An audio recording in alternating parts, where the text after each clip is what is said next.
Van a ser casi 17 años y todavía me acuerdo la sorpresa que me ocasionó saber que tenía cáncer. Si bien en ese momento no llegué a dramatizarlo o a sentir mucha angustia en ese preciso instante, quizá porque no conocía a nadie que hubiera pasado por la experiencia, quizá a mí en lo particular la palabra cáncer no me provocaba miedo, pero sí escucho a muchas personas, hombres y mujeres, que cuando escuchan la palabra cáncer, ya eso de por sí les genera muchísima angustia. Y ahí me parece que es muy importante a quién tenés del otro lado. Eso yo creo que es lo más importante, porque cuando se escuchan la palabra cáncer o cuando le diagnostican alguna patología maligna, muchas veces se paralizan y no continúan haciendo los seguimientos, los controles, o no tienen el apoyo que necesitan y a veces abandonan el tratamiento o el seguimiento, que eso es la parte difícil. Yo creo que eso es muy importante, sobre todo empezar a vencer el miedo a la palabra cáncer, como lo dijiste. A vos no te hizo ningún tipo de efecto en esto. Sí, y vos sabés que más que ese momento, el momento donde por lo menos en mi caso me dijeron el diagnóstico, lo que me resultó más choqueante fue cuando me dijeron que me tenía que hacer quimioterapia. ¿Por qué? Porque esto que decías, desconociendo a otras personas en ese momento que hubieran pasado por un tratamiento, tenía la idea de la persona sin pelo, que estaba haciendo tratamiento, vincular el cáncer con la muerte. No porque yo lo pensara, no pensaba que me iba a morir, pero sí que estar en la situación de quimioterapia era como pensarme enferma y no que estaba haciendo un tratamiento para mejorar o recuperarme. Ahí me acuerdo sí que me angustié mucho. Vos sabés que ese punto que vos decís, el que acabas de nombrar recién de verte de esa forma o ver cómo estaban los otros pacientes, es lo que más me cuesta a veces en el consultorio hablar con los pacientes, que no se comparen con el de al lado, ver que lo cotidiano que van al hospital de día, ver cómo están sus pares que están haciendo el mismo tratamiento, que no les afecte mucho esa parte. Es lo que más me cuesta a veces tratar de convencer al paciente de que cada paciente es individual, que lo va a soportar distinto y varía mucho de cuál es el apoyo que tienen ellos en la familia, el médico, la confianza y muchos factores que van sumando en esto. ¿Qué esperabas del médico en ese momento? ¿Qué esperabas vos conocer del médico? A mí me pasó que desde el primer momento deposité absoluta confianza, quizás justamente por el desconocimiento, pero sentí una gran empatía con el médico, tanto con el médico, el cirujano, como el oncólogo. Digamos, ya desde la primera entrevista me sentí contenida. El oncólogo me explicó cuál era el tratamiento que iba a hacer, brevemente los efectos secundarios, pero yo deposité confianza. Lo que muchas veces escucho de los pacientes, en este caso como representante de pacientes, es ese primer encuentro con el médico. Todo el mundo espera que el médico sea contenedor. Las personas, además de querer tener un buen médico, el mejor médico y el que les dé el mejor tratamiento, necesitan que el médico los escuche, los mire. Y no solamente de la parte de oncología, de otras cosas también. Por supuesto, pero me refiero a que es fundamental este encuentro persona a persona. La persona que está recibiendo un diagnóstico, y en este caso un diagnóstico de cáncer, algunos se sorprenden más que otros, muchos se angustian mucho y otros realmente experimentan mucho miedo. Esperan por lo menos una palabra de aliento, una palabra de afecto o aunque sea una mirada afectuosa. No me pasó a mí, pero sí escuché de algunos pacientes que el médico cuando les daba las indicaciones, al mismo tiempo las escribía en la computadora y no los miraba. Y eso les resultaba muy difícil de sobrellevar.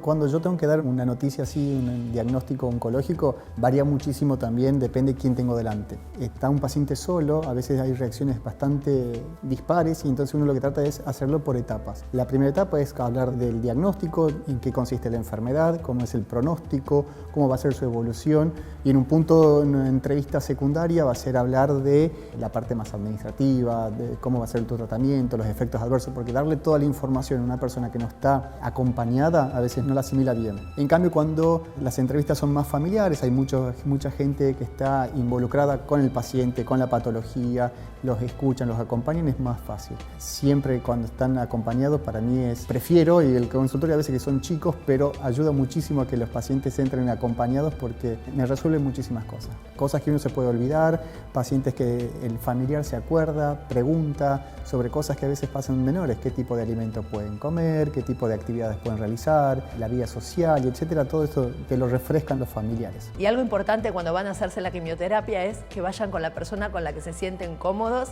o cómodas y no con alguien con el que tienen al lado y que por ahí los va a poner más nerviosos. ¿Por qué? ¿Qué te pasó? No, bueno, no, pero por ahí no en particular, sino porque lo escuché de mucha gente. No, bueno, voy con mi esposa o mi esposo porque es el que está conmigo. Pero me pone nerviosa, me va preguntando cosas.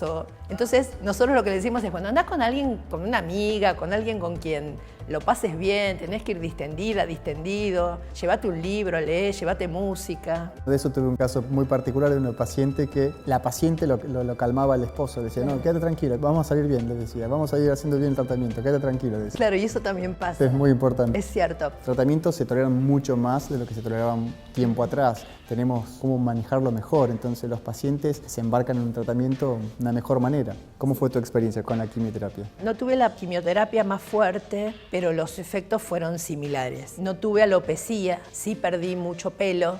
Eso es bastante angustiante cuando sucede, sobre todo cuando hay alopecia.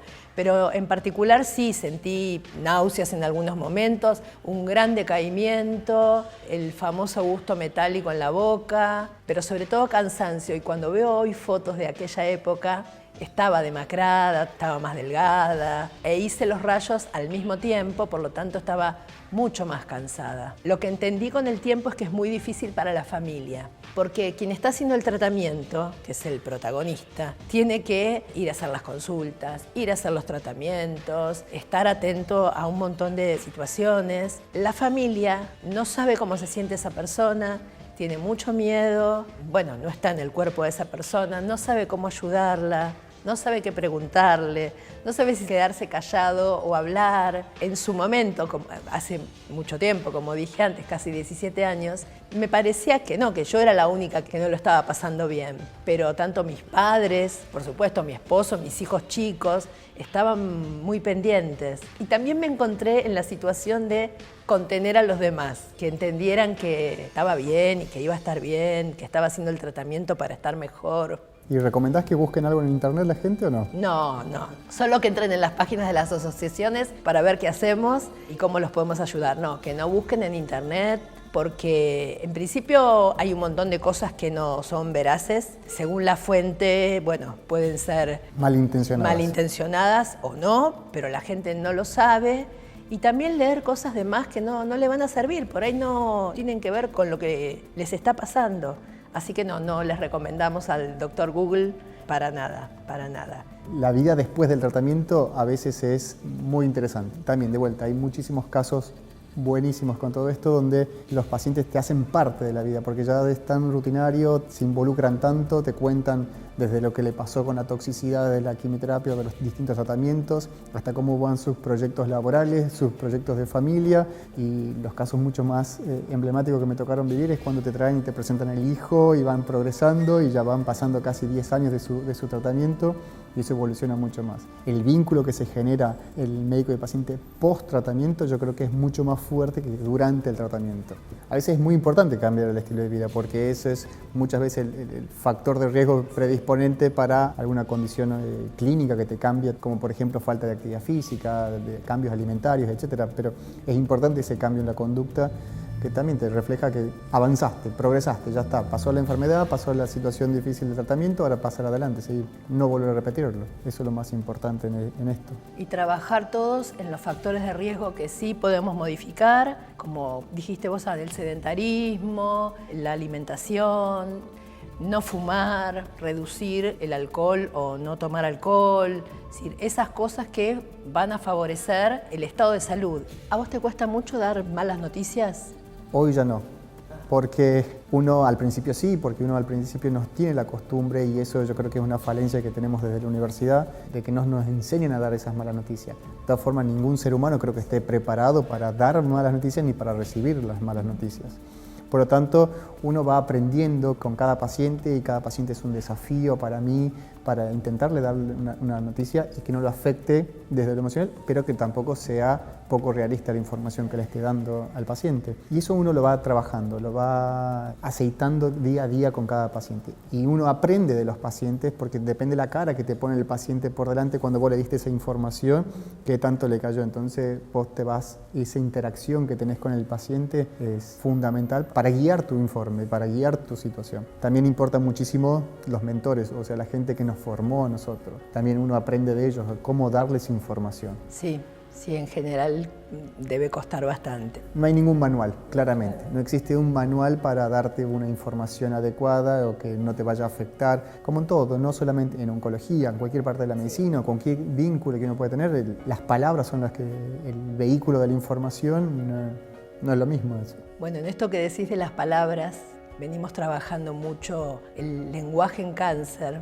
En esto de dar las noticias, tiene que ver también cómo se trata el tema del cáncer cuando se habla con palabras bélicas, ¿no? En esto de la lucha, la guerra, la batalla, la fuerza. Ya no me gustaban en su momento estas palabras, el sentirme una guerrera, el luchar contra qué. Y esas palabras hacen que el paciente no pueda expresar sus estados de ánimo.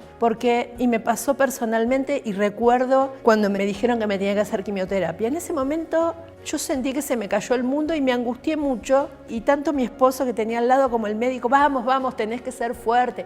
Vos que sos fuerte vas a poder. Y uno puede hacerlo. Pero en realidad muchas veces durante el tratamiento te sentís mal, estás cansada, estás triste, pasás por un montón de estados de ánimo. La enfermedad avanza y muchas personas no están preparadas porque como se han sentido tan fuertes y tan guerreras y pudiendo superar el cáncer y vencer al cáncer, que realmente la recuperación en muchos casos es exitosa, es curable o la enfermedad se cronifica.